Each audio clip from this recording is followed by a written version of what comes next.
How to see your incognito history on Google Chrome on your Android device. Hello everyone, welcome back to another quick tutorial video. In this video, I'm going to show you guys how you can easily see all of your incognito history on Google Chrome. But before we begin, make sure to head down below to give our video a quick like and subscribe to the channel.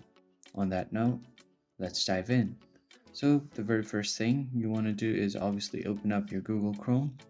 Now, in order to see all of your Google Chrome's incognito history, you will have to access the Chrome's URL section where it has a list of all of its URL where you'll be able to find the incognito history.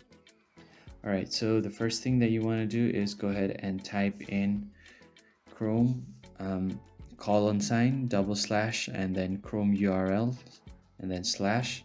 So if you type in this URL right here, you'll get the list of all of the Chrome's URL. As you can see, you can find from Chrome A to Z all the way to the bottom. So you will have to find this Chrome history one.